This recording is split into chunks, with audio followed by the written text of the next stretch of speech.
Good evening, and I will call this regular Township Council meeting of November 22nd, 2022 to order. Adequate notice of this meeting has been provided in accordance with the requirements of the Open Public Meetings Law by filing the notice in the office of the Township Clerk and by posting the meeting notice on the bulletin board at the municipal building on December 22nd, 2021, where it has remained posted since that date. A legal notice appeared in the Daily Record on December 28th, 2021, and the Newark Star Ledger on December 27th, 2021. Council meetings are videotaped and aired on Public Access Channel 21 at 7 p.m. Sundays and Wednesdays, and are also available for viewing at www.parsippany.net. Would you all join me in the flag salute? I pledge allegiance to the flag of the United States of America and to the republic for which it stands, one nation, under God, indivisible, with liberty and justice for all.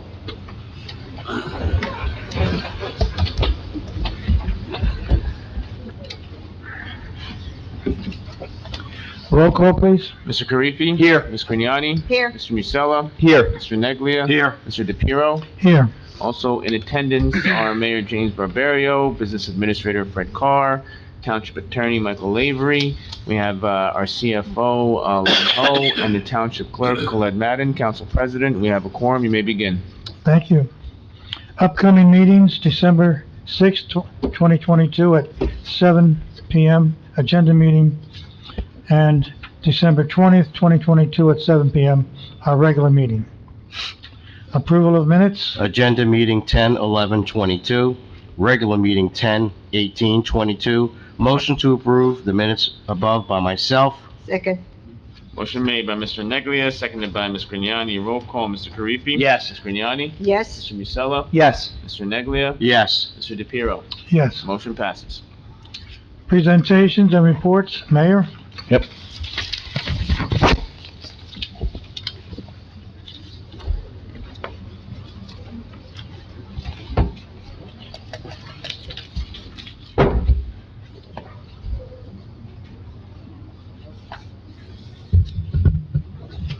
Can I call up Chris Mazzarella and Matt Perrione? Matthew. This is for the extra mile. What this is, I'm be reading a proclamation.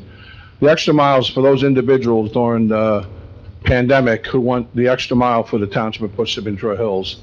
And I'm gonna be reading a proclamation into the record with regards to them. So, but what I'm gonna do is pretty much everything's the same, except for when I get to your guys' names. Right. So I'm gonna start with you, Chris.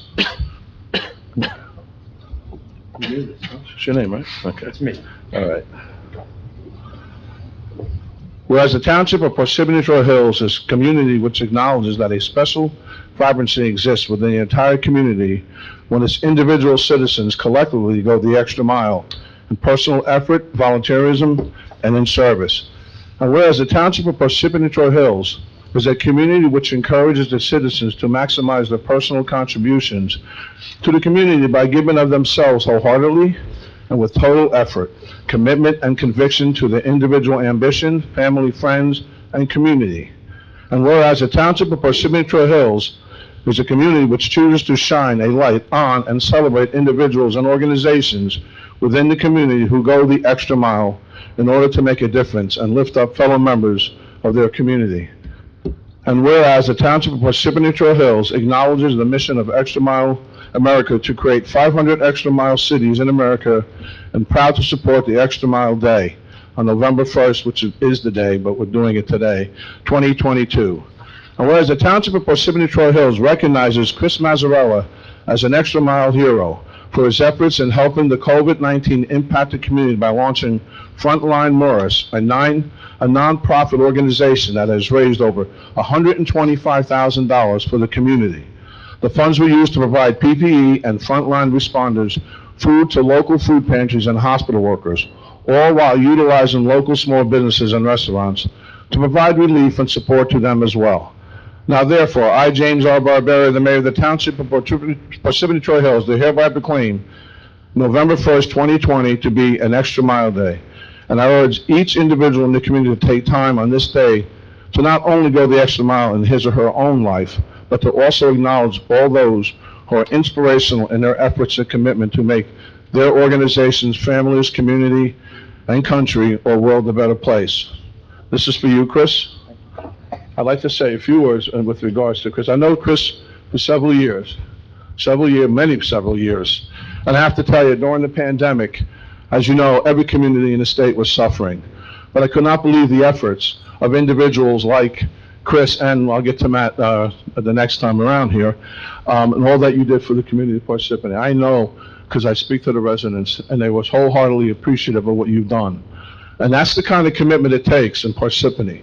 And I really am proud to be the mayor, and I'm honored today to be standing here in front of you, Chris. So thank you. Thank you very much. All right, your turn, Matt. Now, I'm not going to read it all over again, but I'm just going to get to your good part. He makes good chicken Milanese, let me tell you. Whereas the Township of Parsippany-Troy Hills recognizes Matt Perrione, owner of Gourmet Cafe, as an extra mile hero for his efforts in supporting the community by his unwavering support and donations to the community of Parsippany. Matt has continuously donated both meals and money to Parsippany residents in need, even during COVID, when his own business was dealing with uncertainty and loss of income. Therefore, I, James O. Barbera, the mayor of the Township of Parsippany-Troy Hills, do hereby proclaim November 1st, 2020 to be the Extra Mile Day. So let me just take those here.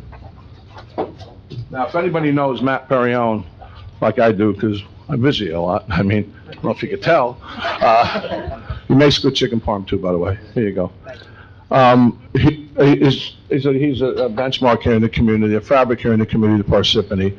I can't say enough, Matt. I've seen your work. I've seen all the things that you've done in the community to help the residents out. It goes a long way. And it's talked about a lot, not just you, also Chris. I hear a lot of individuals in the community say, hey, everybody knows where to go now. Parsippany is supporting our town, which is a really great Facebook page for the township, because they don't complain to me anymore. I'm only kidding.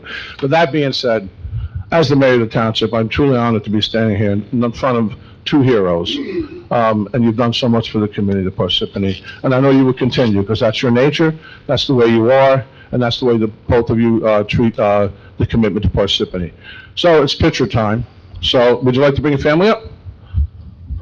Matt? Yeah.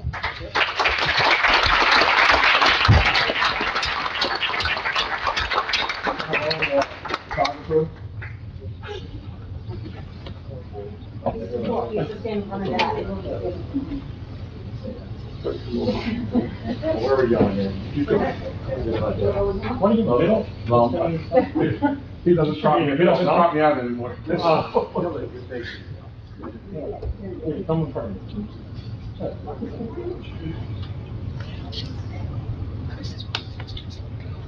Yeah.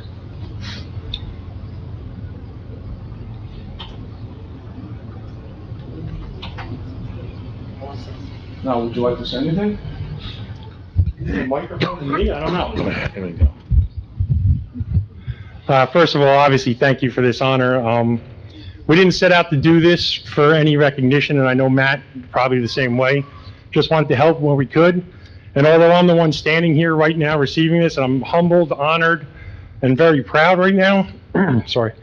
There were so many people involved from the start. It started small. So many people now still involved in the Facebook page, and honored to be a part of that and to have the idea to do it. And this gentleman right here was right by our side for every meal. I'd call him the day before and he'd have something ready, 50, 100 meals the next day. And it was just an honor dealing with everybody. It's still an honor today. And although we don't get yelled at, I just hit delete. But I appreciate everybody here tonight. I know you're not here for us, obviously, but the town means a lot to me. My wife grew up here and I moved in here 12 years ago, and it just feels great to be a part of a town like this. So thank you very much. Thank you.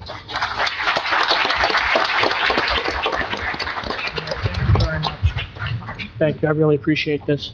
Again, like Chris said, very honored, proud, and even though I don't live in Parsippany, I live in West Caldwell, I probably spend more time in Parsippany than I do in West Caldwell, so I feel like I'm part of the community, and the community means a lot to me, and I just am happy I can help. So, thank you. It's a great town, great people.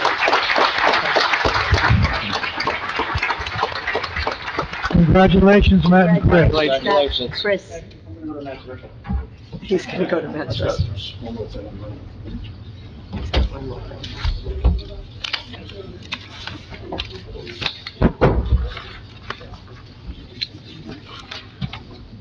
Okay, I have, something else to report.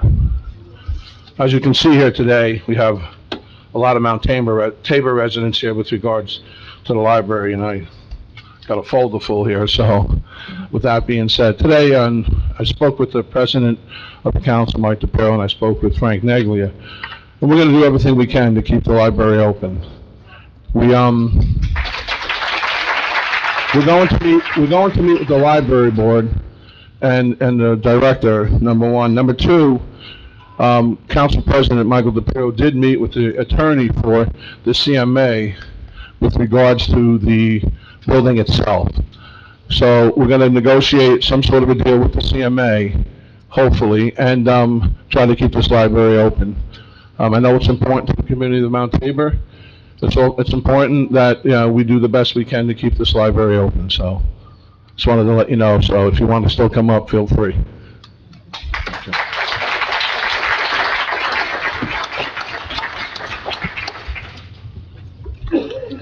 The mayor stole all my thunder, but that's all right. All right. I'm sure you have a lot left. Anything from the Township Council? Any reports? Yeah, Council President, I would just like to report that, in light of the strong reaction to the PLA that was recently passed, I've started a petition, and that petition is being signed at a fast and furious rate because many residents, taxpayers, and small businesses feel that this should be repealed. So I again would want to reiterate my call to the governing body to seriously consider its repeal. Okay, thank you. Township Can Attorney? I respond to that, Council President? Mayor? I got the letter today with regards to the PLA, the repeal, and, there's a lot of misinformation that the councilman is spreading out there with regards to the PLA, and the residents of Parsippany don't know all the facts. It's easy to take a mailer like this, send it out, hit a tag and sign a petition, when they don't know all the facts. When you have a report that was from 2010, that's pretty much outdated. That's number one. Number two, it's like I said, you can go out, you have a 4-to-1 vote from the council who's in favor of the PLA. I know the councilman, who I respect, says he took an oath. Well, everybody up here took an oath. Every single person took an oath. And just because they have a different opinion with regards to the PLA, doesn't mean their oath means anything less, because it doesn't.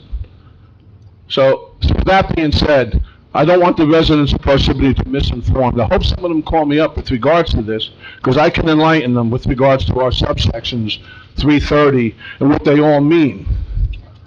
With regards to that, those that are against the PLA, which is an organization called the ABC, the Associated Buildings and Construction, and their propaganda that keeps going out, I haven't seen one member of them come here to ask the council any questions whatsoever. None whatsoever. So maybe they're using the councilman as a piece to do that. Don't know. I can't say one way or the other. But what I do know, and this is what I do know, there's a lot of misinformation out there, and it needs to be corrected. So thank you. Can I respond back, Council I President? don't want this to become a debate. No, please. Let's end it. You had a statement, the mayor had a statement, that's it. Township Attorney? No report, Council President. Just 2 questions for you, if you don't mind. Sure. The cast iron pipes in Mount Tabor, did we pursue the state to share the cost? We're still reviewing that to see if we can find that original agreement. We've had difficulty locating it. Nobody at the town has it, so, but we're still reviewing that. Okay, thank you. How about the sale of ambulances? Yes, I could talk to you offline about that. I talked to the auditor about that 2 weeks ago. Okay, thank you. You're welcome. Business Administrator?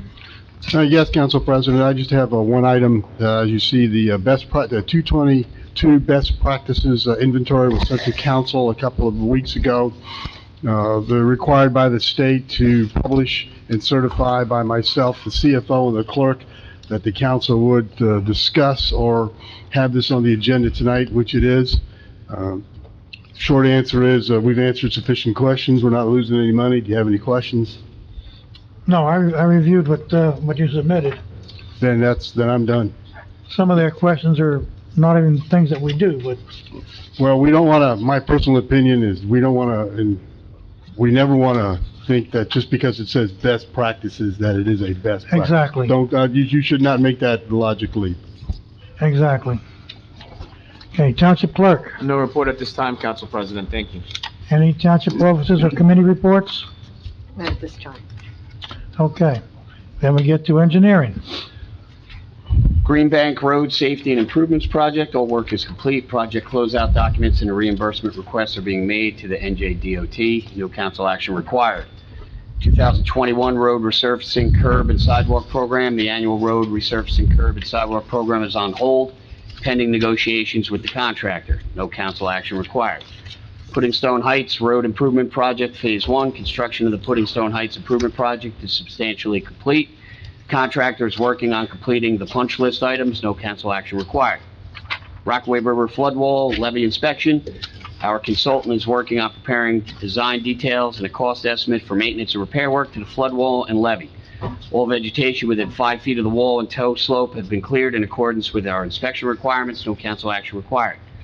Traffic signal maintenance for Littleton Road and Rita Drive, Beechwood Road, and the Jefferson Road and Smith Road intersections. This project is for improvements and maintenance to the traffic signals located on Littleton Road and Rita Drive, Beechwood Road intersection, and the Jefferson Road and Smith Road intersection. Construction is substantially complete, and all punch list items will be finished in early December. No council action required. 2022 Road Resurfacing Curb and Sidewalk Program.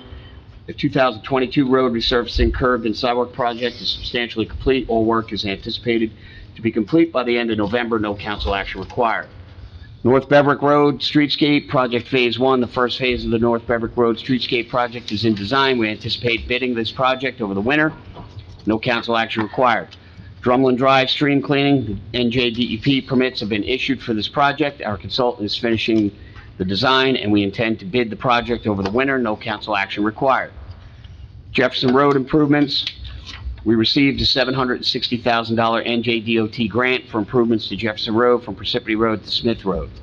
The improvements include the resurfacing of the roadway, minor intersection upgrades, and significant drainage improvements, particularly near the East Halsey Road intersection. Plans are in design, and the project will be bid once NJDEP permits have been issued. No council action required.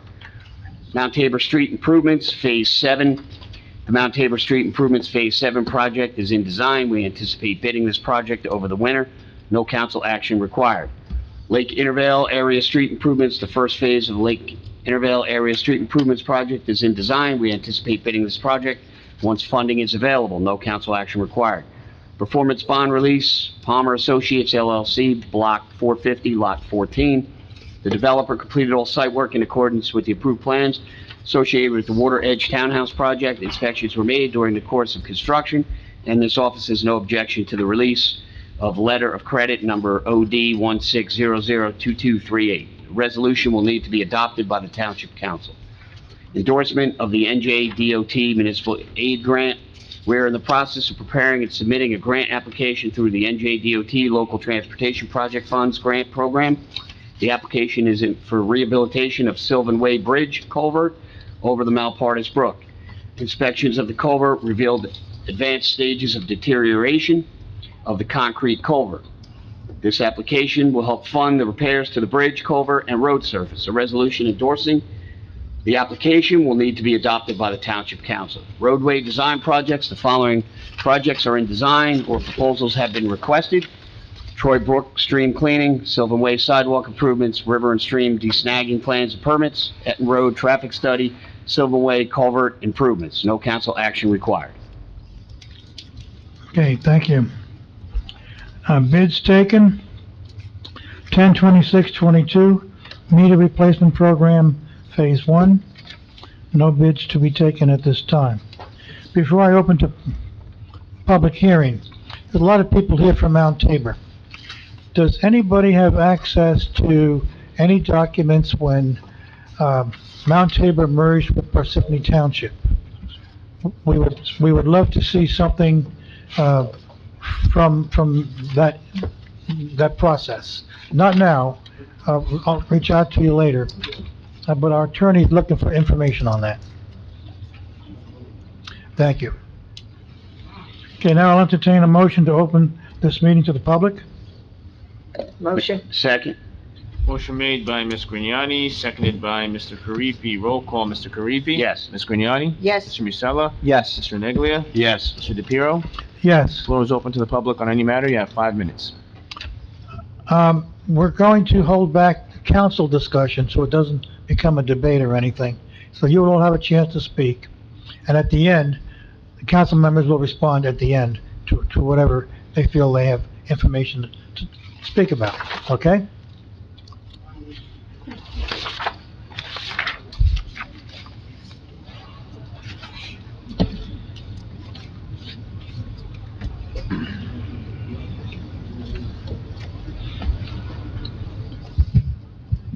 Good evening. I'm Mary Martin, a resident of Parsippany for over 20 years. I live at 12 Forest Place in the Mount Tabor section of town, and I'm here because I'm concerned about the library board's recommendation to permanently close the Mount Tabor branch library. Council members, I think you'll agree with me when I say that the phrase community unrest is not generally applied to public libraries. But unfortunately, as you know, since the library board's recommended to not reopen the Tabor branch at their October meeting, the community has sprung into action. We love our walkable, small-town library branch, and I know you've received numerous letters and emails from many people about this, including me. I want to thank you very much for your efforts to keep the Mount Tabor Library open. I think you've made a good decision, especially based on what I've learned about the situation. Over the last month, I've done a lot of research, and some of the things that I've discovered may shed light on how we got to this point. I'm going to summarize for you, but also Dawn Catanzaro has provided you with written details of everything I'm saying tonight. The first point is that the COVID reopening plan that the library board approved in May of 2020 included a provision to provide a version of curbside service at the Mount Tabor branch when the library reached its phase 4 reopening.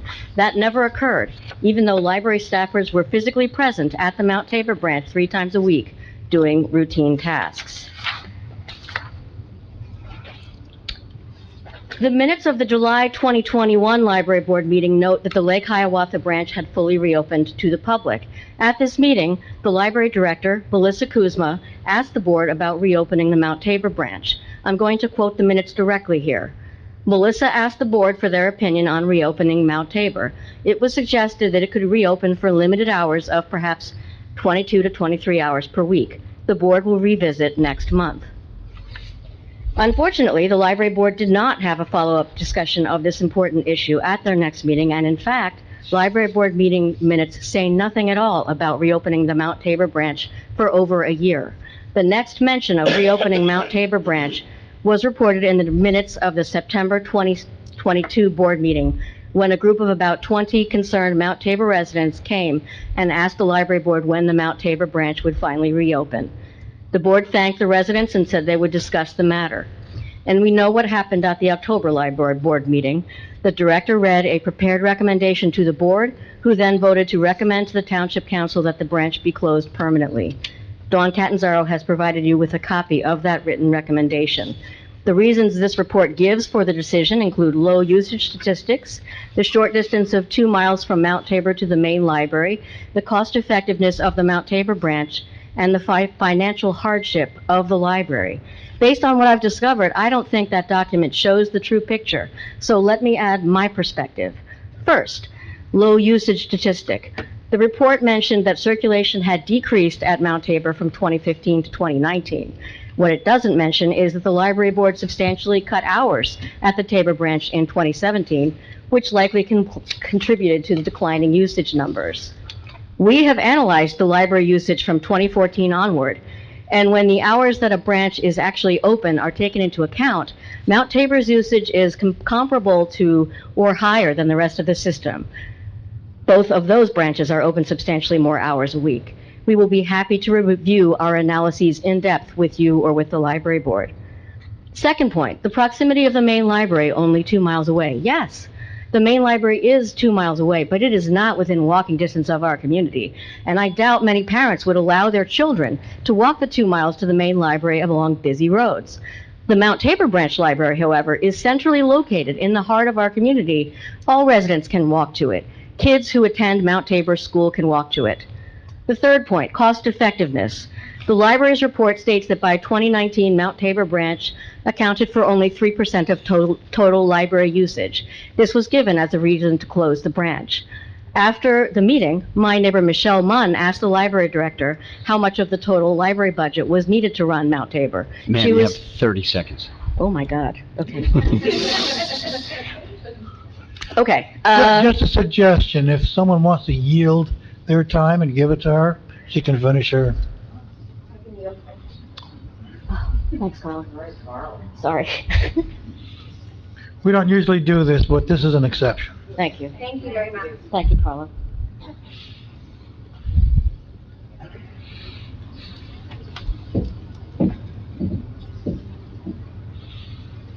You can continue. Okay. So, cost effectiveness, 3% usage, 3% total library budget. That seems pretty cost effective to me. Also, the report claims financial hardship. It states that costs are rising and that the library is, and I quote, not even breaking even. However, the minutes of the June 2022 library board meeting state that, and I also quote, substantial funds remain from last year. Next week, the finance committee will meet to reallocate these funds. I looked at the documents from that finance committee meeting, and I found that they set aside $25,000 for a strategic planning process in 2023. For public libraries, a strategic planning process is usually designed to engage with the community through focus groups and input from residents, with the result of developing a plan that positions the library to grow and prosper and meet the needs of the community. If I may be blunt, it seems fairly boneheaded to close a library branch only months before you intend to engage in a strategic planning process. So where do we go from here? I'm almost done, I promise.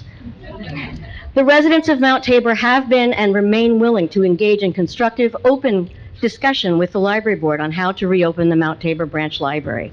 As the board stated in their July 2021 meeting, a good starting point would be to reopen the Mount Tabor branch for 22 to 23 hours per week.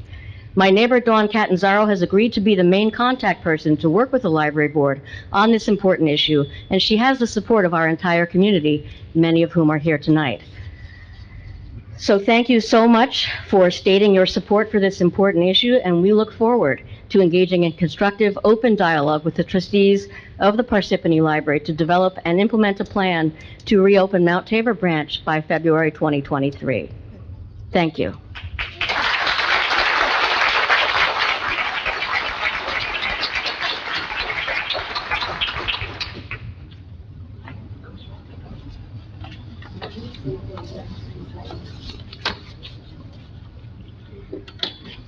I didn't know if I had to say my name. I'm Carla Tucciarelli, 90 Morris Ave. That was the rest of my time. I just wanted, if everyone from Mount Tabor could stand up so we could show our presence and you all know who we all are. Thank you again. Thank you, Carla.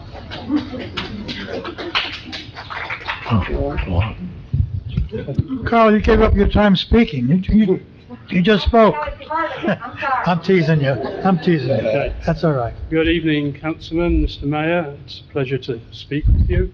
My name is Kevin Northrop. I live at 3 Dogwood Lane, Mount Tabor, and I'm currently the President of the Board of Trustees of the Camp Meeting Association.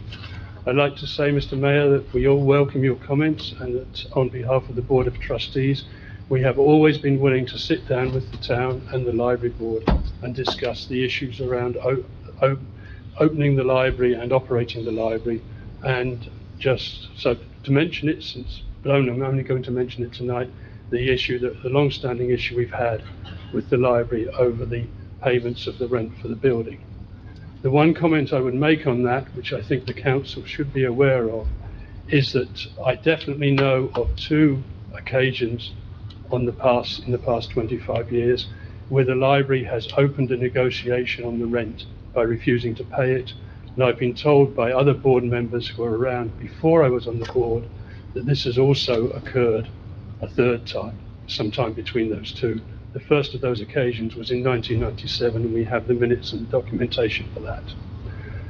What I would say is that, in response to the question you asked, Mr. DiPiero, I do have some documents in my possession that relate to the negotiations that went on between the three independent public libraries in the 1960s that state the reasons why they operated together and eventually merged under the umbrella of the current public library of Parsippany, which is a separate entity created for that merge. And a lot of the motivation for that merge was due to the availability of federal funding for a library system, which is only channeled through the municipalities. Okay, my question wasn't library related, it was Mount Tabor itself merging with Parsippany That's a Township. different question. We probably do have those records in... If there's anything that exists today, we can't find any. We do have, one of our members of our committee specializes in looking things up in the Mount Tabor Okay. records, and we will certainly look for that for you. Thank you. Okay, and that's really all I wanted to say tonight. We look forward to having further discussions with you, and if you have any other questions, we're always happy to sit down with you. Thank you very much. Thank you. Thank you.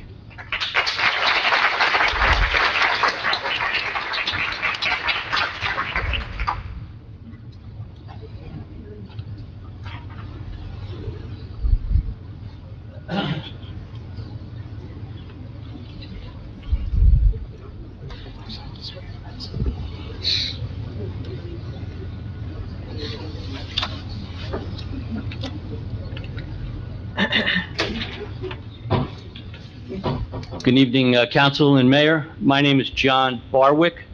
I live at 11 Hennian Drive. We have a small neighborhood just off of Park Road that encompasses Hennian Drive and the heart. The reason for my appearance here is for the third time in the last week, Wednesday morning, Sunday afternoon and evening, and again yesterday evening, the power was out in our little neighborhood. The kicker is our power is all underground. So what's happening? I know the power comes up from Park Road and there are a lot of trees, but hey, 3 times in 1 week? This is on top of the major outages that we've suffered for 5 to 8 days on at least 3 occasions since 2012, and numerous other power outages. I can report that last night, the areas west of us on Park Road towards St. Elizabeth's and east of us, Doty Drive and Dottie Drive, all had power. And I must also point out, while I'm happy that the field at the high school is completely lit up for use by our students and local residents, it's frustrating to see it all lit up when we are out of power. Out of 20 homes in this neighborhood, 30% have permanent natural gas-powered generators. These cost $13,000 minimum to buy and install. Additionally, a few more of the neighbors have portable generators. What does this tell you about the reliability of Jersey Central Power and Light? I even had one neighbor who was fearful of his Thanksgiving and is going to get a meal to go from Wegmans because he doesn't know if his stove will work. This is unacceptable, and I think it's time for the mayor and the council to demand from Jersey Central Power and Light to rectify this. I think we need to get the Park Road lines put underground, or perhaps we can have our power run through the school property since they have it all lit up with their fields. I think now is the time for the Parsippany Council to take action. What I'd like to see from this body is to acknowledge that Jersey Central Power and Light has been unreliable, certainly in our neighborhood, and that we have a problem. I'd like the council to assign members to address the problems with Jersey Central Power and Light, and I'd like the council to work on solutions to these repeated outages. Thank you very much. Thank you.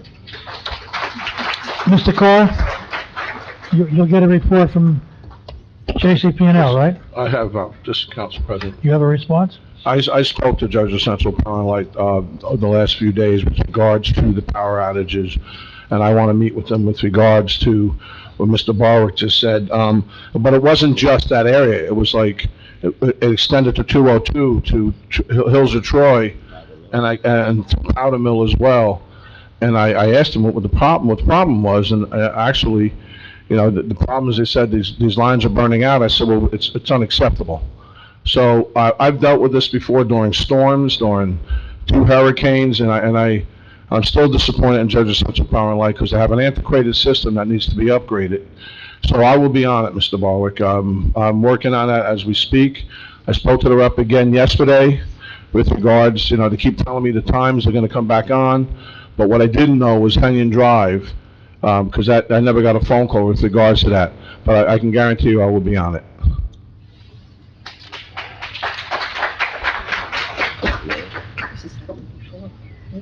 My name is Amy Hanlon, and I've lived at 48 Pittman Place in Mount Tabor for over 7 years now. Back when my oldest son was in preschool, my younger son and I started attending story time at the Mount Tabor Library, as it was the only one in the area that worked with our schedule. We were welcomed and fell in love with the community, and shortly after purchased a home and moved in. Our family's a little different, as both of my boys are severely disabled. They go to an out-of-district school and don't receive any exposure to their peers. Their peers are the people we see at the playground or while taking walks, the ones we trick or treat with, and the ones we used to see at the library, the ones who grew up with my boys. My kids can't play sports, they can't talk, they can't join in the rec programs, but the library is a place that allows them to be equal to their peers. They can listen, look at books, and watch movies just as well as the others. Libraries are also one of the only sensory-friendly public locations. My oldest son is also on the autism spectrum and has visual challenges. The quiet a library offers allows him sanctuary. The Mount Tabor Library also offers another piece that most people without sensory challenges don't realize. It's old, it's small, and it's dim. New buildings with high ceilings, bright overhead lighting, and open spaces can be extremely overwhelming to the senses because they allow lots of echoes, noise to be received from every direction. They're visually overwhelming by the lights and space a person has to navigate. Parsippany is a wonderful community that is embracing inclusion in the public schools and being a stigma-free town. But inclusion needs to start before a child enters kindergarten. It has to start in the community.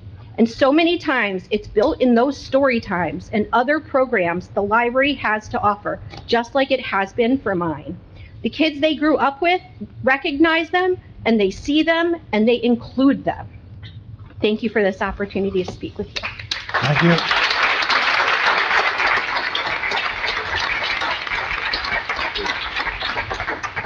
Anyone else wish to speak?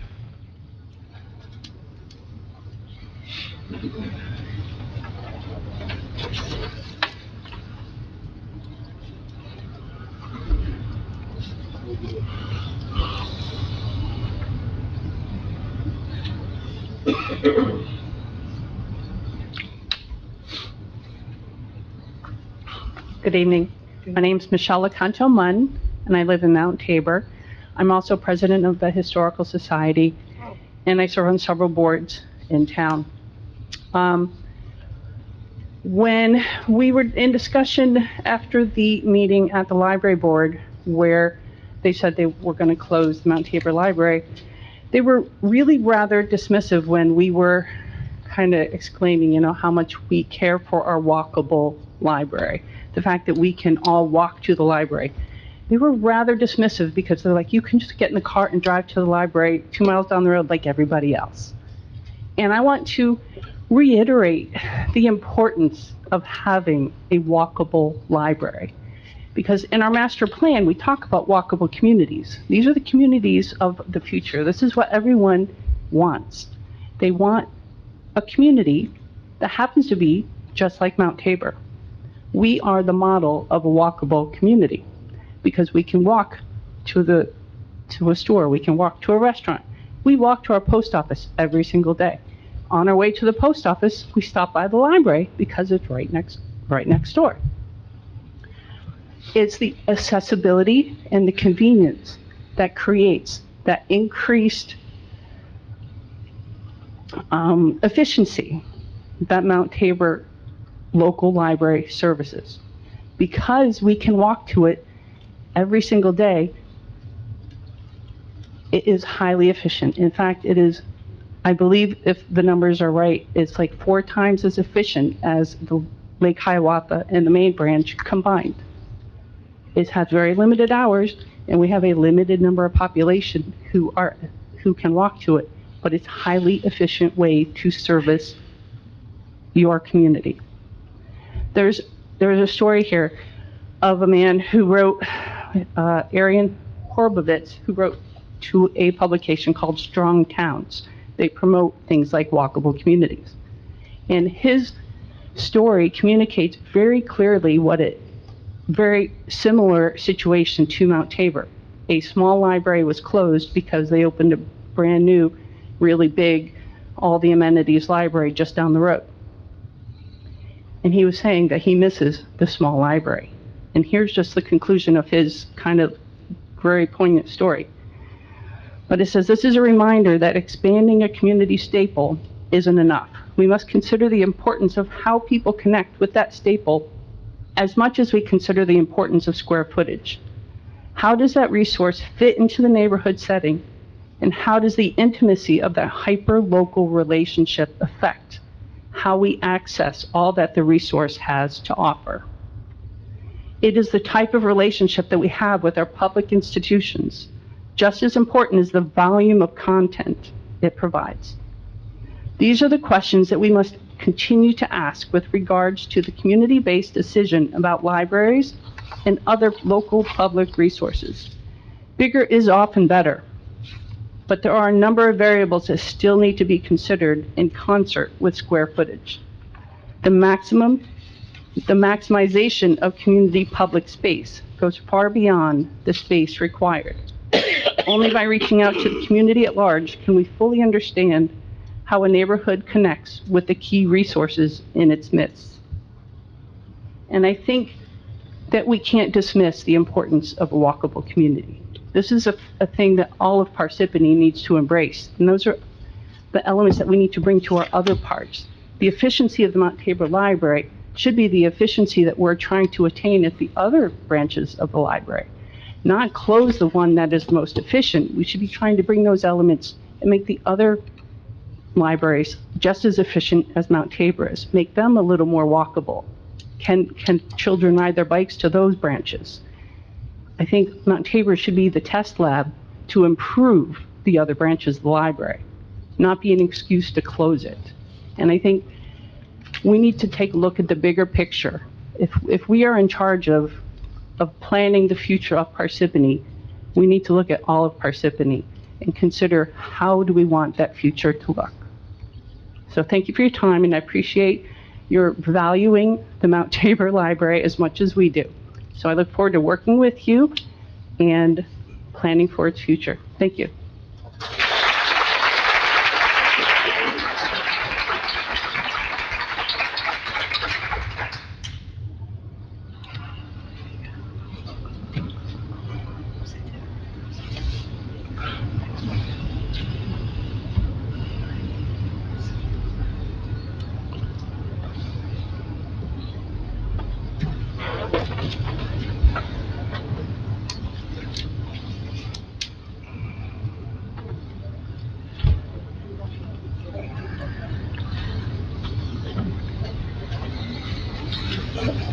Good evening, Mayor and Council.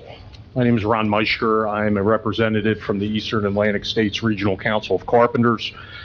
We now represent 46,000 carpenters in the state of New Jersey after a recent merger with the Millwrights Union. I'm here today to ask about a few things as a follow-up to previous meetings. One, I've submitted some open public records requests for some emails, texts, and social media postings, and we're well beyond the date they're due. I wanted to get a status update from the solicitor on that. Yeah, the information was requested, and we can't provide what we don't have. So they don't exist, so we can't provide them. Okay, well, you realize that statute says that you should be providing them, right? Because No, I mean, no, I understand exactly what the statute says, but what I'm telling you is the information that you requested was requested of the councilman, and we're told that it does not exist, so we can't produce it. Okay. We have an obligation to ask for it. It's not in our possession, so we've asked for it, and it Okay. does not exist. So You understand that we're gonna seek to compel those documents? No, I understand there's a number of Okay, things. and you. I'm just telling you and that. You're not gonna, you'll lose on that, and I don't want to cost, you've got plenty of taxpayers in here that are very concerned about their local library and their sense of community and their tax dollars. We don't want to cause tax ramifications due to litigation because you're getting resistance from the individual who doesn't want to give up the documents that are very clearly, there's precedent here that says that those documents should be turned over, okay, without question. So. I don't dispute that. What I'm saying is if the documents don't exist, we cannot produce them. Okay, well, then you need to send a rejection. Right, you will be getting a Right, you rejection. need to send a denial, and then we will You will be getting take a it from there. I want to congratulate Councilman Masello on being named the Associated Builders and Contractors of New Jersey Legislator of the Year. That's a high honor. In the state of New Jersey, if you're going to work on public projects, you have to be a Public Works registered contractor. Of those who are on the debarred list for failing to pay workers, failing to provide paperwork, or failing to follow rules, and refusing to cooperate with the Department of Labor or pay their fines, 95% of debarred contractors, public works contractors in New Jersey, are not signatory to a trade union. Over the last year and a half, 2/3 of the contractors that have been debarred in the state of New Jersey from performing public work are associated with Associated Builders and Contractors. They're members, okay? At the last meeting, which was at the meeting that was at the high school, I talked about neighboring Pennsylvania, okay? The Glen O. Hallbaker Company, $20 million settlement for stealing from the prevailing wage packages of their workers by not paying out the proper wages and benefits. Meanwhile, the president of ABC Central Pennsylvania was the president of the Hallbaker Company or an executive with the Hallbaker Company. Not one call from any member of ABC, ABC National, any other ABC chapters for that company to give up its membership. Not one call for that individual to step down as president. Meanwhile, $20 million was stolen from workers. Okay? So congrats on being honored. You've been honored by the worst of the worst in the construction industry, and they take advantage of workers. Period. Some misconceptions about project labor agreements. They do not exclude non-union operators. DeAndrea Construction from South Jersey, over the past 5 years, has completed 18 project labor agreement projects. They are non-union.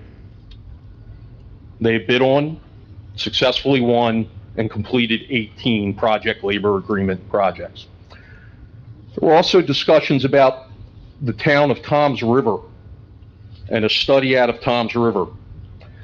You know, I looked into the study, and it turns out it was the school district who I promptly went and talked to, and they have now decided to no longer improperly put out bids with an optional project labor agreement. You can't bid on something when you don't know the rules of the road. There was no project labor agreement in place. Sir, you have 30 seconds. Understood. So they're no longer doing that. However, the town of Toms River has had 13 project labor agreement projects go out over the last 3 years, all of which came in on time and under budget, every single one of them. Okay? 3,700 union tradesmen call Parsippany-Troy Hills Township home. Their constituents.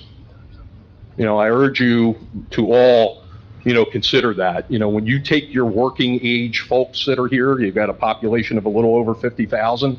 Time's up, Ron. Pretty significant number. I appreciate the time this evening.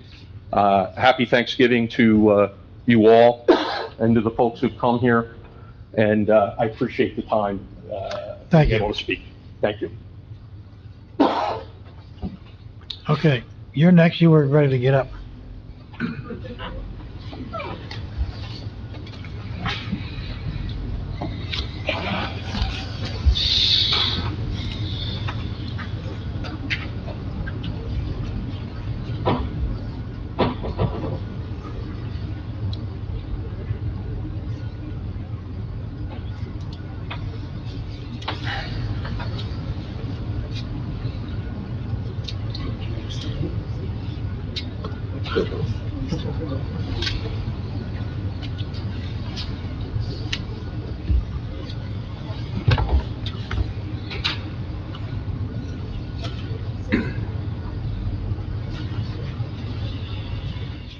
Tim Sevener from 81 St. John's in Mount Tabor.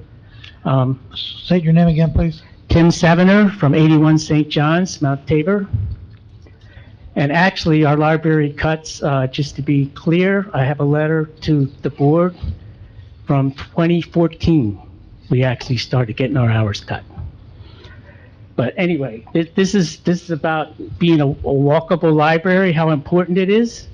And also to correct the statement that it's 2 miles to the Parsippany Main Library. Actually, I looked on Google Maps, it's 2.5 miles. And of that 2.5 miles, you guys can take this. Anybody who knows the area in Route 53, 0.6 miles, half a mile, is along Route 53 with no sidewalks, no shoulders. On one side, you have the hill, the other side, you have the hill. You're taking your life in your hands if you want to walk or ride your bike on that section to get to the Parsippany Main Library. And now I'd like to have testimony from Zainab Diakati. State your name. Zainab Jackie Tai, and I've never been to the Parsippany Main Library because I've always gone to the Mount Tabor Library because it's easy to walk there from my house. And your parents can't drive you, really? But Yeah, they can't drive me because they're always working, and at the end of the day, they're cooking. So sometimes I like to walk there, and I read the books and play on the iPad sometimes, and it's really fun and peaceful for me. Those are the main words. Fun and peaceful. So this is the reality. We had, for Halloween, we had, like, some houses had hundreds of trick-or-treaters to our walkable community, no matter how many people live in Mount Tabor. So the reality is, she walks to school, lots of our residents walk to the Mount Tabor school, they walk to the playground, they would walk to the library, they would join the library. She hasn't even been to the main library because she'd have to be driven there, and her parents don't have time to do that. So that's all I'm going to say. We need a walkable library. Thank you very much. These are pictures from the Google Maps. You guys are familiar, but I don't think Melissa Kuzma actually knows this area, because as I understand, so she probably doesn't know that it's not just 2 miles, it's 2.5 miles of which you really can't safely walk or ride a bike. Thank you.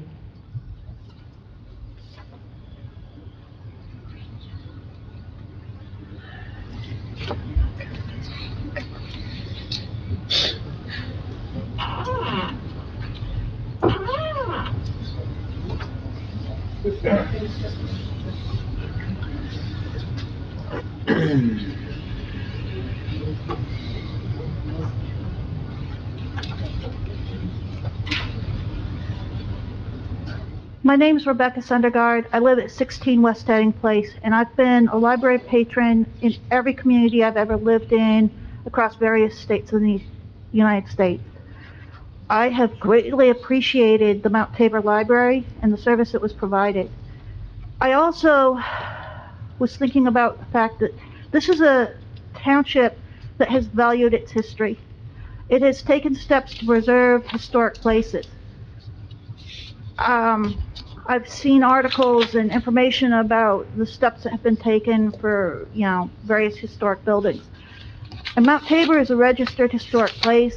The library is in a registered historic community, and it has been in operation for a very long time. It would be a shame to lose the kind of history that we've got there. Thank you.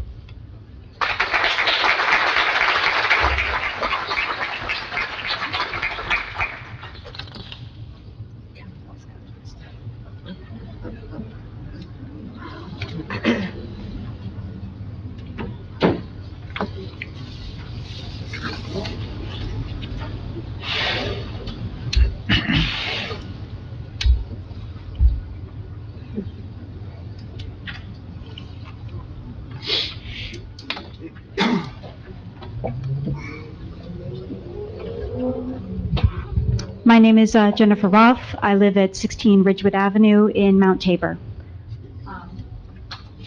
I brought a printout with me to remind the council, I don't know if you were the mayor in 2017, but our kids came here before this board in 2017, the last time they cut the hours. And they were assured that no matter how much the hours were cut, if they kept going to the library and they kept participating in their community, that the library would never be closed. And we adapted to those reduced hours. We made our own programs. We've done everything we can as a community to keep this library going. And these kids came bravely with posters, they spoke, and none of these kids are here tonight. And the reason is because we're in college now. They're way in college because that's how long, Tim mentioned it's been since 2014. I've lived in Mount Tabor for 25 years. I've been using the library since before I had children. I've been a member of our Mount Tabor Book Club for 14 years. We've been meeting every month for 14 years. And for the last 3 years, do you know where we meet? We don't meet in the library anymore because it's been closed. And we meet outside, right? We meet outside in the park, outside our library. The doors are locked. We actually, last month or 2 months ago, there was actually a library employee in the library. We weren't allowed to go in there and use it for our meeting. We had to meet outside in the cold. Our moderator for our book club is here tonight, Evelyn, and I'm really grateful that she's kept it going all these years. And I love the library. I use it all the time. When my kids were little, we did story time. We've participated on every level. And I know that Don Canzaro has been really instrumental in getting our whole community organized about whatever we can do to get this library open again. We've offered to volunteer in the past, and that's not okay because of liability issues. But now we're talking, I think, 15 people. We did a survey in the town. 15 people are willing to take part-time jobs at the library. And I'm one of them, actually. I teach for the Girl Scouts. I run lots of wonderful community programs for the Girl Scouts, and I would be very happy to bring those programs to our Mount Tabor Library. We have 3 public buildings, large open spaces that can accommodate really big groups in Parsippany, and we ran programs like that. 10 years ago, 15 years ago, 20 years ago, they used to use the Tabernacle and the Bethel. We had public speakers, we had magicians, we had shows. People came from all over.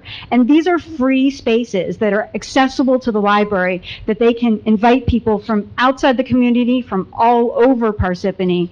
And these are resources. There's resources in people, there's resources in buildings. There's so much we have to offer, and it's just a shame that the library director is willing to throw that all away when we have so much to give, not just to Mount Tabor, but to the surrounding communities, Denville, Parsippany. So many people have used this library, and I just don't want to see it go away. I appreciate what you've done to try to keep it going, and just please keep us involved. And I really hope that that promise that was made at this meeting, that our kids were written about. I think the same writer who came to write it is here tonight. I hope they can keep that promise to not close this library, and, it's worth it. Thank you. Thank you.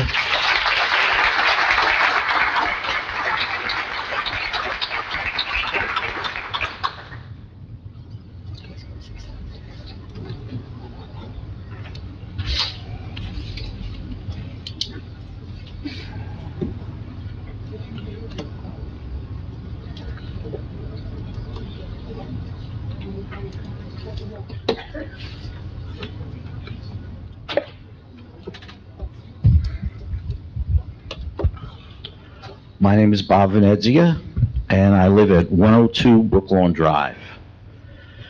At the last council meeting, I was happy to see the large number of Parsippany residents who expressed their displeasure and their disappointment in your decision to approve the PLA ordinance.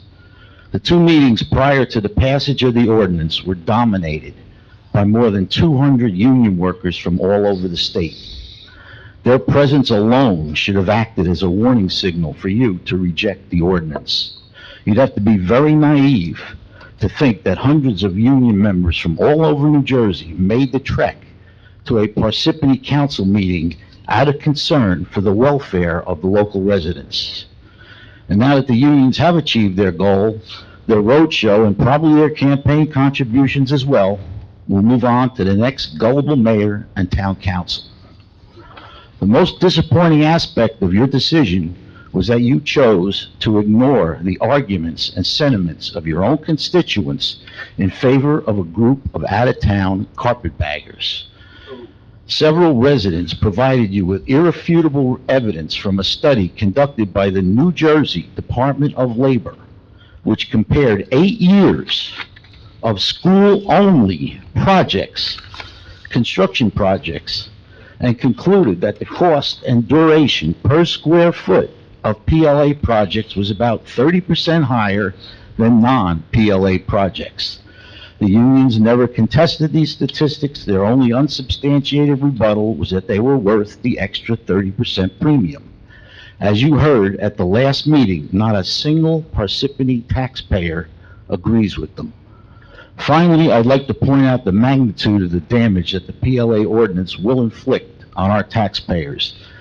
The PLA premium increases as the size of a project increases. So a $5 million project is going to cost an extra $1.5 million. A $10 million project will cost an extra $3 million, and so on. And the ordinance applies to every large-scale project that occurs from this point on, thereby affecting the municipal budgets of your children and your grandchildren. By now, I hope you've come to the realization that you screwed up by passing this PLA ordinance. I now ask you to take the necessary steps to reverse or at least minimize the damage that has been done. Thank you.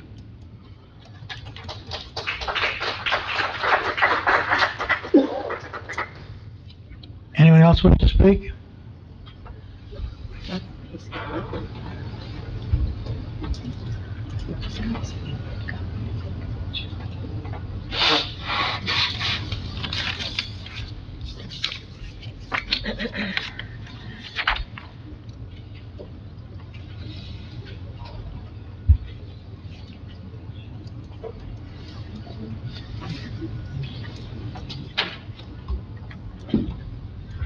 Good evening. I've got a sad story. Your name, please? Oh, Wayne Engelhard, Mount Tabor, 56 St. John. I've got a sad story with a happy ending. I lived in Mount Tabor for 50 years. 35 years ago, I had a back operation, and I was sitting on my couch. I don't watch television. And a horrible thing happened to me. I ran out of books to read. It was horrible, horrible experience. That was some odd reason. There was a knock on my door. And I go, what's that? I couldn't get up. And it's Debbie and Seta. And I said, yes, I'm from the library, Mount Tabor Library. And I heard you ran out of books. And she said, and I go, how do you know what kind of books I read? She says, I know the kind of books you read. And that's my happy story. It has a happy ending. And please give Mount Tabor Library, a happy ending. Thank you.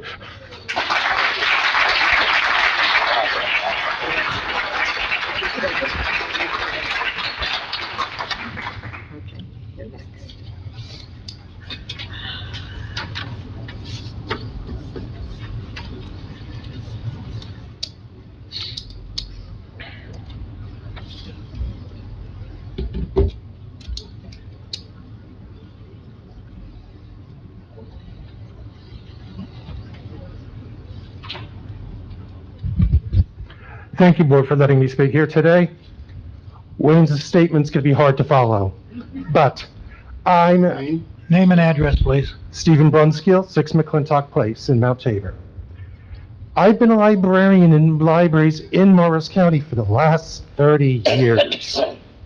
And actually, at one point in the late 80s, I worked at the main branch in Parsippany. So I'd like to move you to make an impact on the community because part of Tabor Hill proper is also Denville. And I grew up in Denville right across from there and used to walk to the Tabor Library when I was just 12 years old. So I'd like to see that you and the other organizations that can make this library reopen in Mount Tabor so that other kids and other 12-year-olds like I used to be able to come there in the future. Thank you.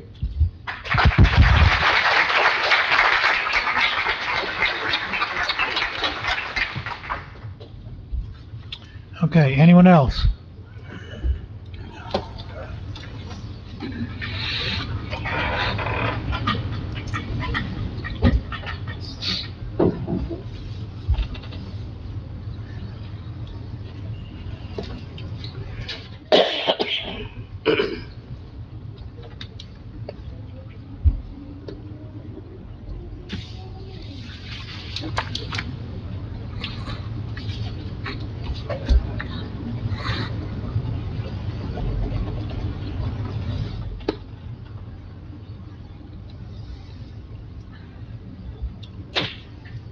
All right. My name is Mike Harvey, and I've lived on Trinity Park for 55 years. That's about over a third of the time the community's existed. When I moved in, they were just old houses. But people started making an effort to make it a nice walkable and historic community. And I see all the comings and goings, and I see people that I know from out of town because I see the cars parked at the bottom of the hill, and the people walk up to the library. Everybody in Tabor walks. So I know it's being used by a hell of a lot more people than are in Tabor. Also, as it's become more Victorian in its flavor and everything, we have it's become kind of artistic in a way. We have the Tabernacle at the bottom of the hill where people put on concerts and plays, and over at the Bethel on the side next to my house, they have like different organizations and that going on, and people are free to rent it out for events. And across the park has always been the library where I learned to read, and been going there for 55 years. And now they want to rip that out of that whole, art community. It just seems, I don't understand why they would do that. I mean, you have your art, you have your literature, you have plays, you have music, and then you want to pull out the library and tell everybody to go to Lake Hiawatha. I don't get it, to be honest. And that's all I really have to say.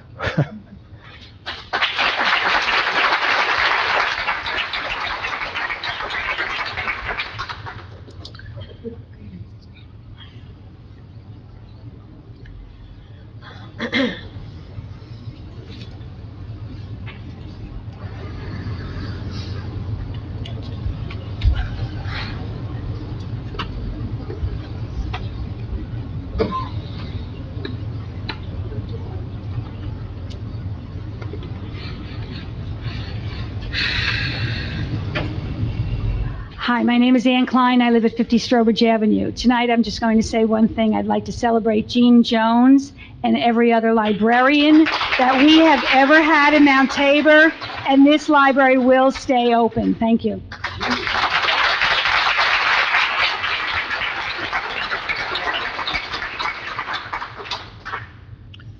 Anybody else? Seeing no one come forward, I'll entertain a motion to close. Motion. Second. Motion made by Ms. Grignani, seconded by Mr. Karifi. Roll call, Mr. Karifi. Yes. Ms. Grignani. Yes. Mr. Musella. Yes. Mr. Neglia. Yes. Mr. DePiero. Yes. Floor is closed. Okay, any comments from up here? Yeah, I think I heard two words tonight, fun and peaceful. Ms. Henley, your boys need peacefulness, but they also need fun. And I'm sure my mayor and my councilman will work very hard, diligently, to make sure this library stays open.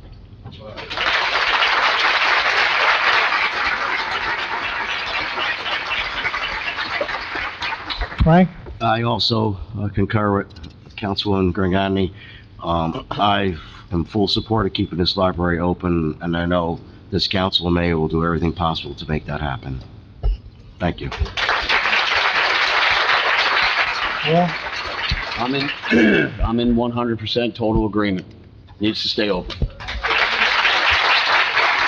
Justin? First and foremost, I want to thank everybody for coming here tonight. It's obvious to me that there's a lot of value the Mount Tabor Library has in your community, and I also look forward to hearing what ideas and solutions that we can come up with that can keep the library open, but also protect the taxpayer. Mayor? With regards to the library, yes, I was the mayor in 2017, for the woman that came up before, and I heard you loud and clear then. The problem was I wasn't mayor for the next 4 years, so, which I couldn't do much about. I understand, the concerns of the residents of Mount Tabor. I grew up in town. I understand what it feels to, in your own community. I mean, I grew up in the Lake Parsippany area, and now I'm in Lake Hiawatha. Everybody has a part of a community, but actually in the end, it's all one community, which is Parsippany. And I understand that. I've met with Dawn Catanzaro in my office, with Frank Neglia, the councilman here, and we heard you loud and clear. I will say this, though, I was kind of taken by surprise with regards to the statements that were made. And as the mayor, I don't relish that statements are made without me knowing. I don't mean the residents here, I mean when they closed the library, said they would be closing it, because the council and myself were unaware of it. So with that being said, it's important to you, right? So I'm going to put it into the budget, and it will be the council's decision to decide if your library stays open or not. So I wish you the best. And I want to thank the council members up here for understanding your desires and your needs to keep it open, because I see how important it is. So thank you.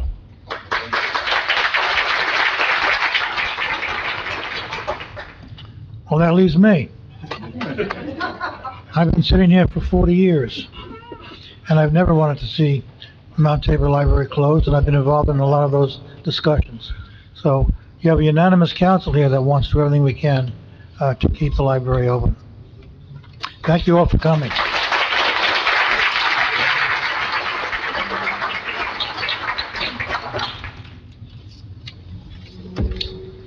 We're going to move on with our agenda. If any of you want to sneak out, we'll take a 5-minute recess to give you time. If you want to stay, you can stay too. I have a note here.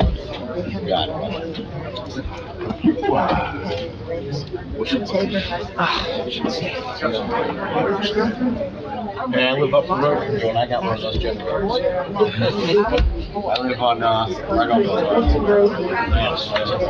Hi, how you doing?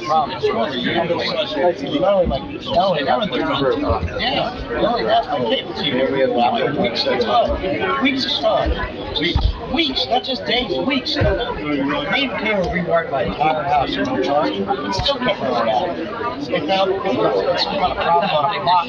They should have put a big generator at the end of the box.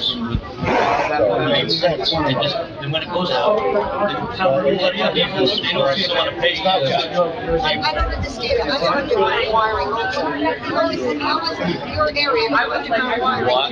Where the tower comes from. Red comes in, green comes out.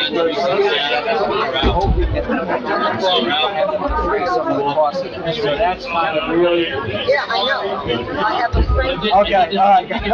My neighbor Yeah, well, that's true. I met Ann Gracia, county clerk, and she's on Milton, and she was that whole area. Yeah, there are no records in town hall about Well, I when state saw her last night. mandated the Mount Tabor She was out merger for this week. This week she was out. Wednesday morning we were out, Sunday afternoon we were out, last I year. think she said Sunday, it started Sunday.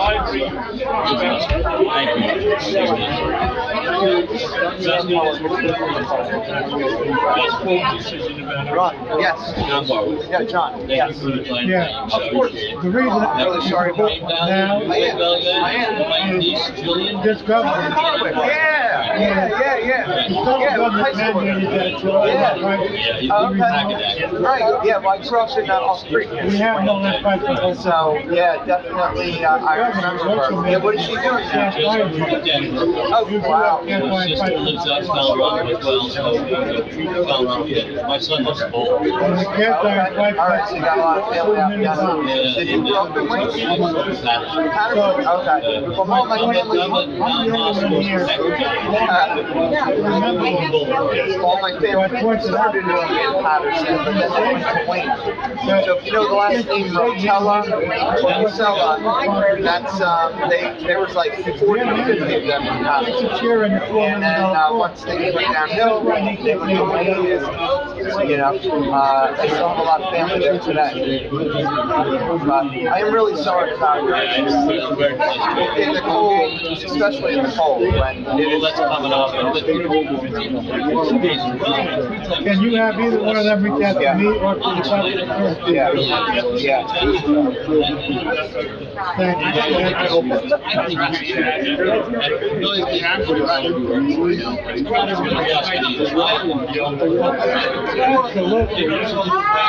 And since CMA owns the land, I'll keep you you got my email, and then we'll stay in touch. Nice to meet you. Say hi to Jillian for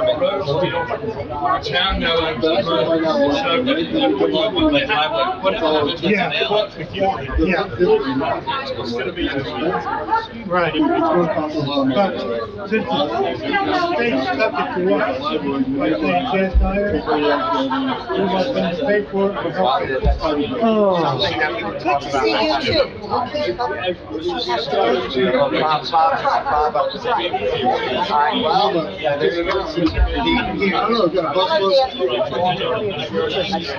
Just a bus loads of people coming by. Well, you know what? Don't worry. Very good. It was good talking to you. So you still have, all right, okay, I Now, got am I you. Stop in. I'm glad you stopped in.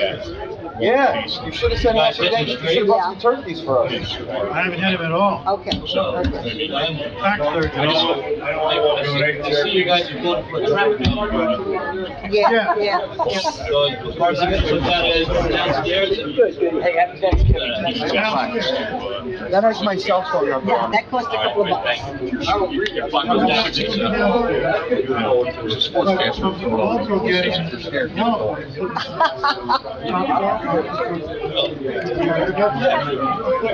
You can see it. Take care. I got my check from the mayor.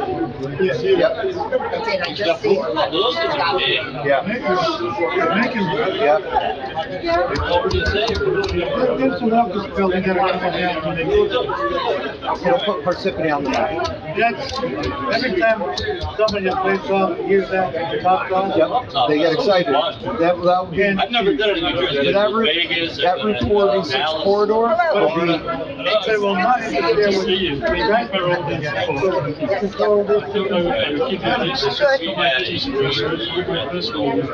Yeah. Other than the food. Telephone number is But the business? the golf course is because we've now done it. They've done a great job. Okay. Great. We don't have anything. We have people come up here like, can't believe this. Yeah. Converted to, so, you know, I'm sure Brad and some Matt. Oh, yeah, no, Matt, very well. Yeah. And 17 guys. Oh, good. You know, we had a day, so 250,000. Everybody's walking. Absolutely, that's fabulous. So you can reach me on the internet. That's good. How's it going? Well, I'm sure you're getting support from your. We had our Ryder Cup, we had a dinner up there. Stepping back. And Kip said his food was great. By the way, his food was very good. Not cheap, but very good. That's good. And it's like.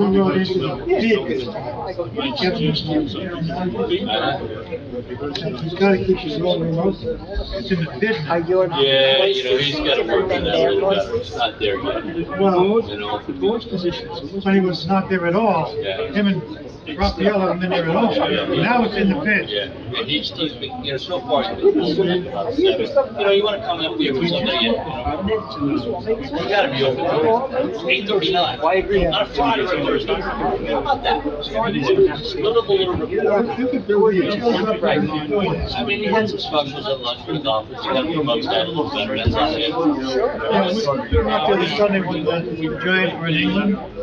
Okay, yeah. 9:30 breakfast on football. And he had specials after that too. He had, sliders.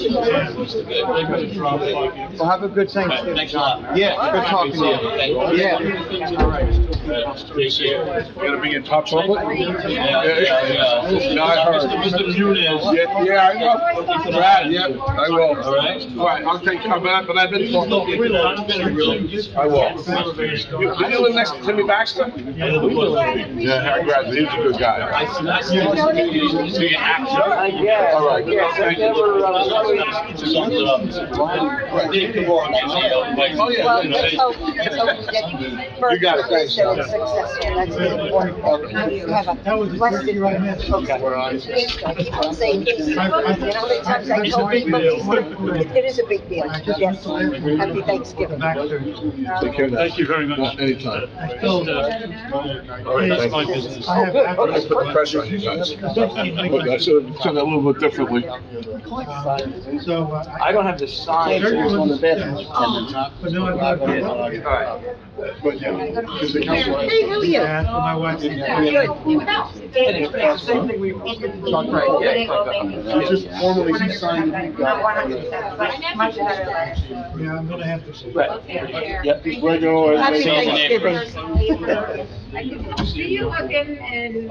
Well, Miss Henley just struck a very personal, she struck a personal note. I also had, my brother was handicapped. So, Sell it to a dog pound. yeah, he's been. When she emailed me about it, she said, Yes, absolutely, absolutely. sit on the floor and. Yeah, and that's what they need. You know, she has, God bless her, she has 2 children, not 1, but she has 2. He wasn't in there, I was just in the bathroom. He probably went there. He had a different bathroom. The clerk got their own bathroom. Yes, happy Thanksgiving, happy Thanksgiving. Happy Thanksgiving. Say, okay. I'm saying happy Easter. If you go to Bethlehem, the bike was more turkey. Yeah. Cool. You going for these Thanksgiving? We're hosting. Oh, you're hosting? Oh, yeah. Oh, good. Lucky day. Oh, good, good. Where, did Hackett? Your house is in Hackett? Yeah. Oh, good. Good. My wife, All right. Yes, Mr. No, we're still. That's right.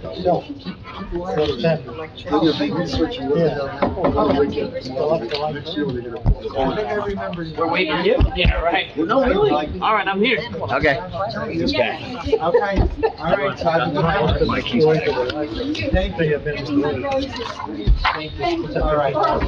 Have a good Thanksgiving. How about you can get rid of that? All right, back on the record. Hello? Hello? Back? Yeah, back on the record. Back on the record. Okay. Okay, Introduction of ordinance. wait, you wanna Sorry. open the meeting again? Sorry. Roll call again? Mr. Karifi? Here. Ms. Grignani? Here. Mr. Musella? Here. Mr. Neglia? Here. Mr. DePiero? Here, Back in session. okay. Mrs. Grignani? Introduction, ordinance 2022:35.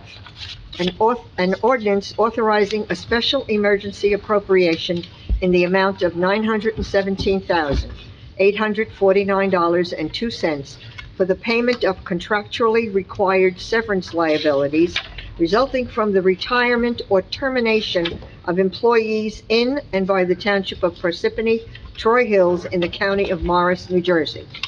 Be it resolved that the above ordinance be introduced, read by title, and passed on first reading at a meeting of the Township Council of the Township of Parsippany-Troy Hills held on November 22nd, 2022, and that said ordinance be further considered for second reading and final passage at a meeting to be held on December the 20th, 2022, at 7 p.m. prevailing time or as soon thereafter as the matter may be reached at the municipal building in said township, at which time all persons interested shall be given an opportunity to be heard concerning said ordinance. Be it further resolved that the clerk be authorized and directed to advertise said ordinance with the notice of introduction thereof being published in the official newspaper according to law. Motion to approve the above resolution by myself. Second.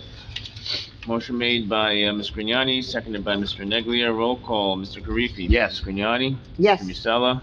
Yes. Mr. Neglia. Yes. Mr. DePiero. Yes. Motion passes. Ordinance 2022:36, an ordinance amending ordinance number 2022:26, entitled an ordinance establishing white-collar salary ranges for the Township of Parsippany-Troy Hills. Be it resolved that the above ordinance be introduced, read by title, and passed on first reading at a meeting of the Township Council of the Township of Parsippany-Troy Hills held on November 22nd, 2022, and that said ordinance be further considered for second reading and final passage at a meeting to be held on December 20th, 2022, at 7 p.m.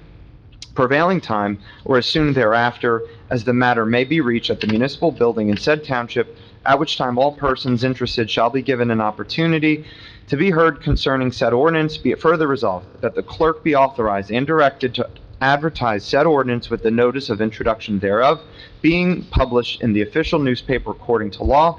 Motion to approve the above resolution made by myself.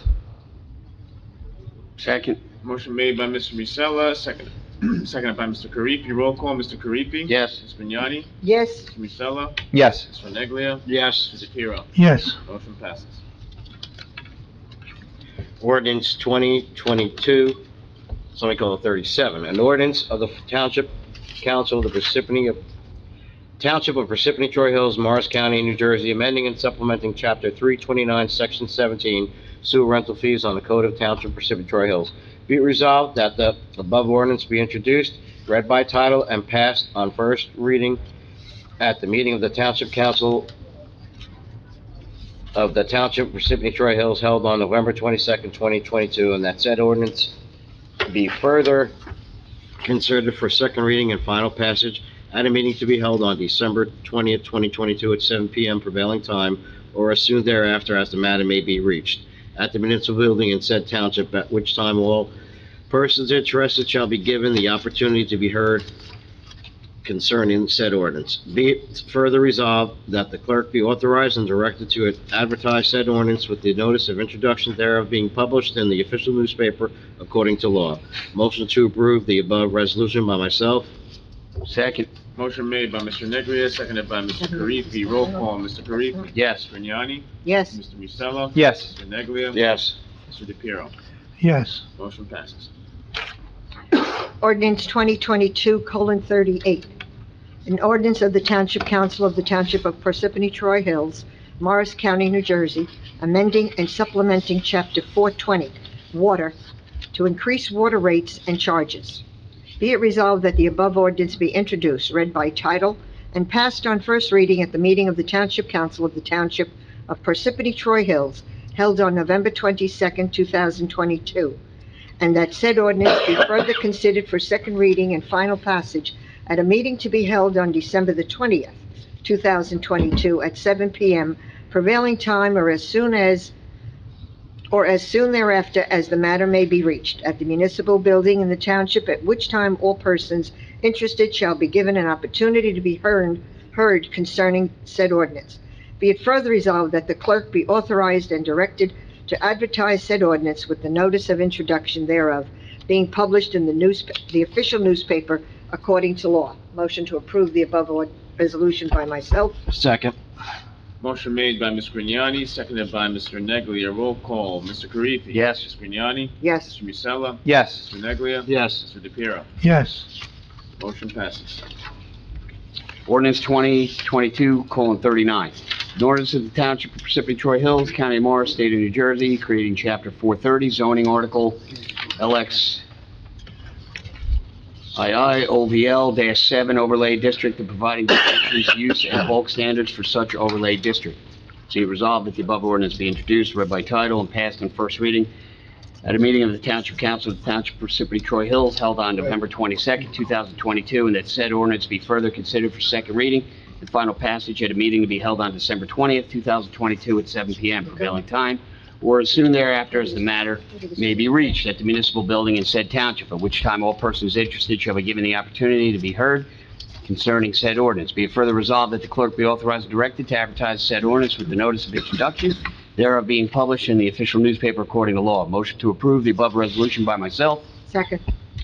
Motion made by Mr. Karifi, seconded by Ms. Grignani. Roll call, Mr. Karifi. Yes. Ms. Grignani. Yes. Mr. Musella. Yes. Mr. Neglia. Yes. Mr. DePiero. Yes. Motion passes. Ordinance 2022:40, an ordinance of the Township of Parsippany-Troy Hills, County of Morris, State of New Jersey, creating Chapter 430 zoning, Article LXII OVL-8, overlay district, and providing use and bulk standards for such overlay district.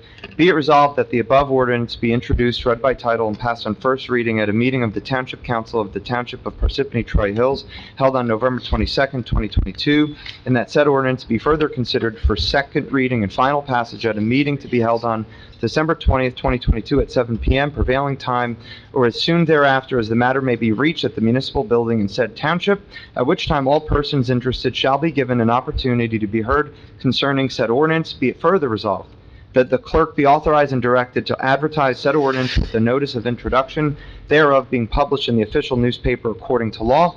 Motion to approve the above resolution made by myself. Second. Motion made by Mr. Musella, seconded by Ms. Grignani. Roll call, Mr. Karifi. Yes. Ms. Grignani. Yes. Mr. Musella. Yes. Mr. Neglia. Yes. Mr. DePiero. Yes. Motion passes. Second reading and public hearing, ordinance 2022, 27. An ordinance of the Township Council of the Township of Parsippany-Troy Hills, County of Morris, State of New Jersey, amending and supplementing Chapter 290 Parks, Recreation Area, and Public Lands, Article 1, Motor Vehicle Fees, Section 290-4, No Country Club Utility Fees, and Chapter A 445 Fees, Computation, Section A 445-37, No Country Club Utilities of the Code of the Township of Parsippany-Troy Hills in the County of Morris, New Jersey. The notice for ordinance 2022:27 was published in the Daily Record, the official newspaper of the Township, Parsippany-Troy Hills, on November 7, 2022, and introduced at the November 1, 2022 agenda meeting. Motion to accept ordinance 2022:27 be heard in their second and final reading by title only by myself. Second. Motion made by Mr. Neglia, seconded by Mr. Karifi. Roll call, Mr. Karifi. Yes. Ms. Grignani. Yes. Mr. Musella. Yes. Mr. Neglia. Yes. Mr. DePiero. Yes. Motion passes. Public hearing, motion to open public hearing for ordinance 2022-27 by myself. Second. Motion made by Mr. Neglia, seconded by Mr. Karifi. Roll call, Mr. Karifi. Yes. Ms. Grignani. Yes. Mr. Musella. Yes. Mr. Neglia. Yes. Mr. DePiero. Yes. Floor is open, seeing no one. Motion to close the public hearing for ordinance 2022. Second. Motion made by Mr. Neglia, seconded by Mr. Musella. Roll call, Mr. Karifi. Yes. Ms. Grignani. Yes. Mr. Musella. Yes. Mr. Neglia. Yes. Mr. DePiero. Yes. Opposed? Whereas the above ordinance was read in title on second reading and a hearing held thereon, now therefore be it resolved that said ordinance be passed on final reading and that notice of final passage of the said ordinance be published in the newspaper according to law. Motion to approve the resolution above for ordinance 2022:27 by myself. Second. Motion made by Mr. Neglia, seconded by Mr. Karifi. Roll call, Mr. Karifi. Yes. Mr. Grignani. Yes. Mr. Musella. Yes. Mr. Neglia. Yes. Mr. DePiero. Yes. Motion passes. Ordinance 2022:32, an ordinance of the Township Council of the Township of Parsippany-Troy Hills, Morris County, New Jersey, amending ordinance 2019:30, entitled An Ordinance Establishing Hourly Wage Ranges from the Township of Parsippany-Troy Hills, 2019 to 2022. The notice for ordinance 2022:32 was published in the Daily Record, the official newspaper of the Township of Parsippany-Troy Hills, on October the 25th, 2022, and introduced at the October 18th, 2022 regular meeting. Motion to accept ordinance 2022:32 be heard in their second and final reading by title only by myself. Second. Motion made by, Mr. Vignani, seconded by Mr. Neglia. Roll call, Mr. Karifi. Yes. Mr. Vignani. Mr. Musella. Yes. Yes. Mr. Neglia. Yes. Mr. DePiero. Yes. Motion passes. Motion to open the public hearing on ordinance 2022:32 by myself. Second. Motion made by Mr. Vignani, seconded by Mr. Neglia. Roll call, Mr. Karifi. Yes. Mr. Vignani. Yes. Mr. Musella. Yes. Mr. Neglia. Yes. Mr. DePiero. Yes. Floor is open, seeing no one. Motion to close the public hearing for ordinance 2022:32 by myself. Second. Motion made by Mr. Vignani, seconded by Mr. Neglia. Roll call, Mr. Karifi. Yes. Mr. Vignani. Yes. Mr. Musella. Yes. Mr. Neglia. Yes. Mr. DePiero. Yes. Floor is Whereas the above ordinance was read in title on second reading and a hearing held thereon, now therefore be it resolved that said ordinance be passed on final reading, and that the notice of final passage of said ordinance be published in the newspaper according to law. Motion to approve the resolution above for ordinance 2022:32 by myself. Second. Motion made by Mr. Vignani, seconded by Mr. Neglia. Roll call, Mr. Karifi. Yes. Mr. Vignani. Yes. Mr. Musella. Yes. Mr. Neglia. Yes. Mr. DePiero. Yes. Motion passes. Ordinance 2022:33, an ordinance of the Township Council of the Township of Parsippany-Troy Hills, County of Morris, State of New Jersey, amending and supplementing the Township Code to create Chapter 239, titled Mandatory Replacement of Lead and Galvanized Service Lines. The notice for ordinance 2022:33 was published in the Daily Record, the official newspaper of the Township of Parsippany-Troy Hills, on October 25th, 2022, and introduced at the October 18th, 2022 regular meeting. Motion to accept ordinance 2022:33 be heard in their second and final reading by title only by myself. Second. Motion made by Mr. Karifi, seconded by Mr. Neglia. Roll call, Mr. Karifi. Yes. Mr. Grignani. Yes. Mr. Musella. Yes. Mr. Neglia. Yes. Mr. DePiero. Yes. Motion to open up the public hearing for this ordinance and this ordinance only. Second. Motion made by Mr. Karifi, seconded by Ms. Grignani. Roll call, Mr. Karifi. Yes. Mr. Grignani. Mr. Yes. Musella. Yes. Mr. Neglia. Yes. Mr. DePiero. Yes. Floor is open, seeing no one. Motion to close public hearing by myself. Second.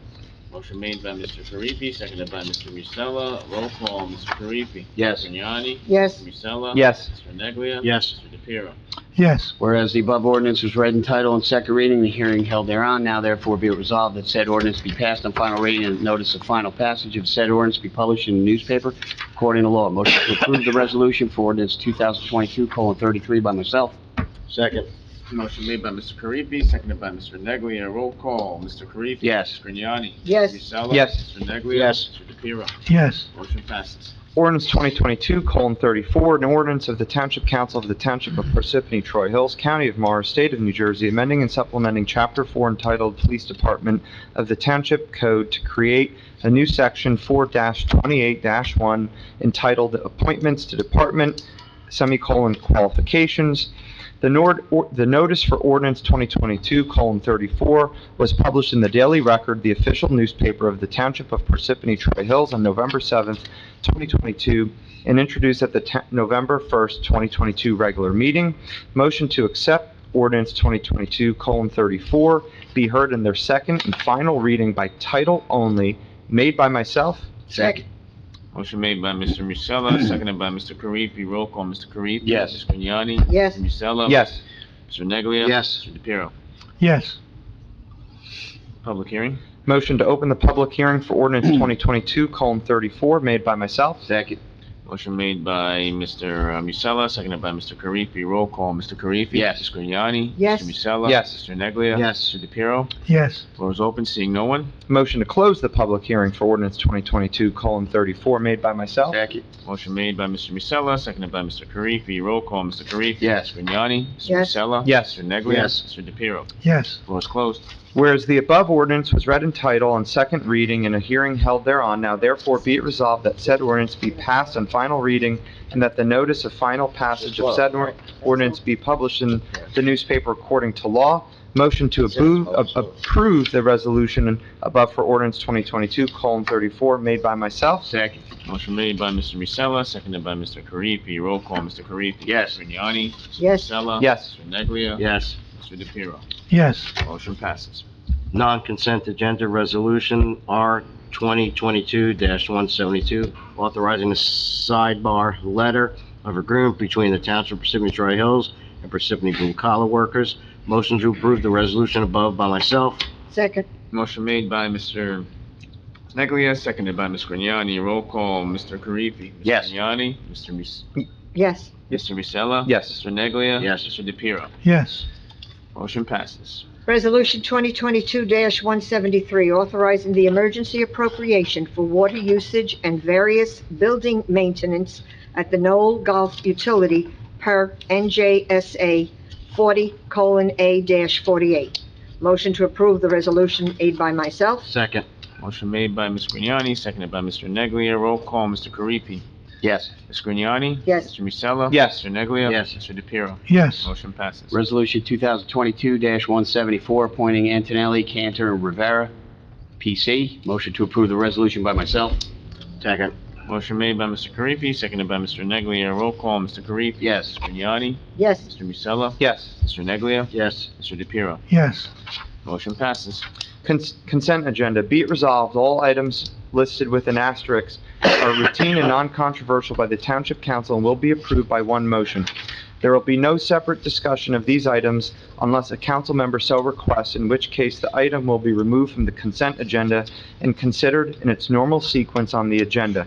Motion to approve the consent agenda made by myself. Second. Motion made by Mr. I have a question, please, on the consent agenda. So we have a motion by Mr. Musella and a second by Mr. Karifi. Go ahead, discussion. Item number 6, R 2022-156, the award of a contract to DeMayo Electrical Company Incorporated for Well 1A replacement. Mr. Lavery, we received a letter from an attorney representing a company that said they were the lowest bidder. Do we have any documentation as to why that company was not approved? Yes, you know what, we have an executive session, let's discuss that in executive session, then we just hold that resolution. If the if the council wants to come out and approve it, we can. Thank you. I don't want to, because anything we discuss out here is going to Okay, telegraph what. okay, thank So you. we just need to mention that when we read the resolution. Okay, so motion made by Mr. Musella, seconded by Mr. Karifi. Item number 6 is removed temporarily from the consent agenda. Yeah, I was going to make the announcement, but after you, Council President. So item number 6 has been removed. And all other items remaining. Motion by Mr. Musella, seconded by Mr. Karifi. Roll call, Mr. Karifi. Yes. Ms. Grignani. Yes. Mr. Musella. Mr. Yes. Neglia. Yes. Mr. DePiero. Yes. It is Okay. my understanding that after we have our closed session, we come back, after discussion at our closed session, we can vote on this. We're going to vote on Number 6. Resolution 2022-156. Okay, thank you. Thank you. So, we have the approval of bills list next. CFO Leonard Ho recommends authorization for payment. Authorized payment of the November 23rd, 2022 regular and miscellaneous payroll estimated at $1,600,000. 2, payment of bills from voucher list of 11/15/22 through 11/17/22 is $5,275,226.21. Motion to approve the authorization for payment above by myself. Second. Motion made by Ms. Grignani, seconded by Mr. Neglia. Roll call, Mr. Karifi. Yes. Ms. Grignani. Yes. Mr. Musella. Yes. Mr. Neglia. Yes. Mr. DePiero. Yes. Motion passes. Resolution, whereas the Open Public Meetings Act, PL 1975, Chapter 231, permits the exclusion of the public from a meeting in certain circumstances, and whereas the Township Council is the opinion that such circumstances presently exist, and whereas the Township Council wishes to discuss attorney-client privilege settlement agreement, and whereas minutes... And resolution R 22-156. I apologize, Mr. Karifi, but I just wanted to put that on the record that we're discussing that. And whereas minutes will be kept, and once the matter involving the confidentiality, the above no longer requires confidentiality, the minutes can be made public. Now therefore be it resolved that the Township Council of the Township of Parsippany-Troy Hills, that the public be excluded from this meeting. Motion to adjourn into closed session by myself. Second. Motion made by Mr. Karifi, seconded by Mr. Musella. Roll call, Mr. Karifi? Yes. Ms. Grignani? Yes. Mr. Musella? Yes. Mr. Neglia? Yes. Mr. DePiero? Yes. And for the public, we do anticipate action to be taken, with regards to resolution R22-156. I need a motion to reconvene. Motion. Make a motion? Motion made by Ms. Grignani, seconded by Mr. Musella. Oh, sorry. Roll call. Sorry about Mr. Karifi? Yes. Ms. Grignani? Yes. Mr. Musella? Yes. Mr. Neglia? Yes. Mr. DePiero? Yes. Okay, so now we're gonna go ahead and take action on resolution 2022:156-156. Can we please have a motion? Motion. Motion Second. made by Ms. Grignani, seconded by Mr. Neglia. Roll call, Mr. Karifi? Yes. Ms. Grignani? Yes. Mr. Musella? Yes. Mr. Neglia? Yes. Mr. DePiero? Yes. Okay, can, Motion to adjourn? no, wait. Go ahead, Council President, what do you always say? Ultimate motion. The ultimate motion. There you go, now it's time, all Motion right. to adjourn. Second. Motion made by Mr. Karifi, seconded by, Neglia. oh, I didn't recognize your voice there on the That's record. He had a cough drop. Motion made by Mr. Karifi, seconded by Mr. Neglia. Roll call, Mr. Karifi? Yes. Ms. Grignani? Yes. Mr. Musella? Yes. Mr. Neglia? Yes. Mr. DePiero? Yes. We're adjourned. I answered for Good night, Wade. Frank. I answered for Frank. You Now did a I good know job, who you Wade. call.